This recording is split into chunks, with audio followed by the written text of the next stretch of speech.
Hey everybody, it's April.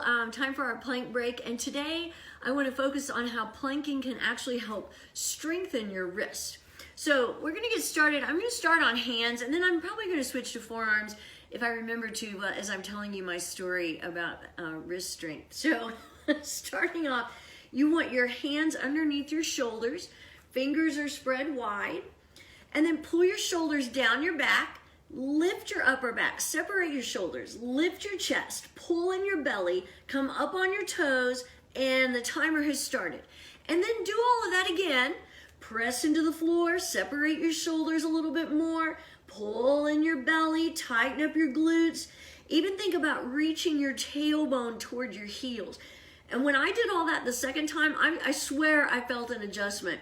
I even have an appointment with a chiropractor today. I may need to cancel. Just kidding.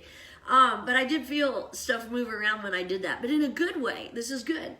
So, you might think that we're at 30 seconds, that by planking, you're going to hurt your wrist, but au contraire, you're actually strengthening. So not only are you strengthening your upper body, your shoulders, your abs, your glutes, you are strengthening your hands and your wrist, especially if you have everything in the right position. So what you want to think about when you're planking, you really shouldn't feel pain. Now, discomfort, yeah, your arms start shaking. You feel like you can't hold it anymore. We're at a minute, by the way. And you just feel like you're hating life while you're holding plank. But that's different from, oh my gosh, I feel like something's breaking, or I feel like there's a needle sticking in me, or you know what pain is. You know the difference between discomfort and pain. So that's one thing you have to think about. As long as you're not feeling pain, then you're okay. If your form is good, you're not going to feel pain. So that's again where I'm telling you it's important to have your hands right under your shoulders. And your hands are shoulder width apart. Pulling in your belly, actively separating your shoulders. So this helps keep you from collapsing into your wrist.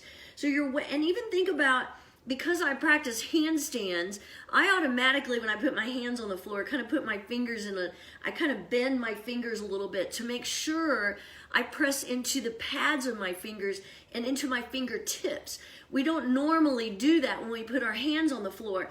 And so that's something to think about. We're at 2 minutes, by the way. So when I was reading up today on what are the best poses for improving your wrist strength, guess what came up first? Plank pose, yay! So I'm not talking, I mean, you can fact check me if you like. It is true. Doing plank does help strengthen your wrist. So that's just another of the many reasons to do plank. And if you think about it, though, you're strengthening everything while you're planking. Strengthening your shoulders, strengthening your arms, strengthening your abs. We're at 2:30. Tightening up your glutes, which is also strengthening. Toning your legs, which is also strengthening. So again, as long as you're not collapsing and defaulting into your wrist, which that would be coming back a lot further, that might cause you to have a little bit of wrist pain. But truthfully, if you feel pain while you're planking or afterward, you're probably doing something wrong.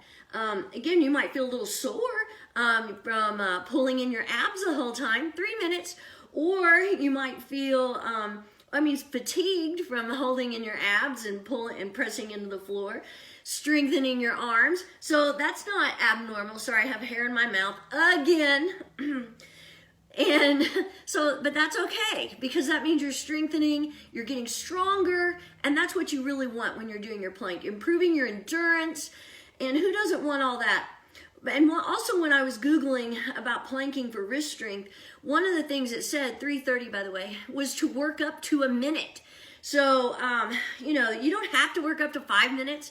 You don't have to join, into my hilarity and what I'm doing. But if you can, it's really good. I will tell you, once you do it, there's no looking back. There's no turning back. You've got it. You want to keep doing it because you know you can, if nothing else, and because you will notice a difference in your body. I'm going to switch to forearms when we get to 4 minutes, and I'll tell you why.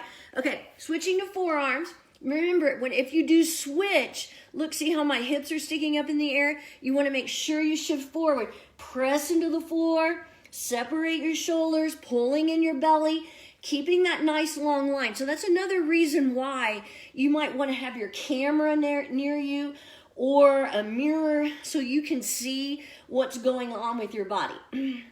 So if for some reason, like maybe you have some kind of arthritis or something in your wrist, 430, that keeps you from planking on your hands, you can plank on your forearms. So don't think, oh, I can't plank on my hands, so I can't plank at all. That's not true. You can plank on your forearms. There is a way. There's almost always a way that you could get around whatever your problem is.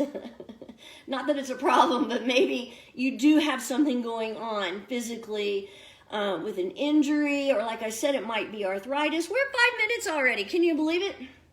I'm going to hold a few seconds longer. I can barely see my stopwatch. Make sure if you came down on your knees and you came back up again, tighten everything up, pull in your belly, and we're at 5:15. Whew, that's it for me. So, you know, you are putting pressure into your hands and everything. So when you're done, feel free to roll out your wrists, maybe even do the little jazz hands things. You can also roll out your shoulders, whatever works for you. But don't be afraid to plank because you think it might hurt something. If you're hurting, you're probably doing it wrong. So you can send me a comment if you like, or a question. And I'll be back again tomorrow.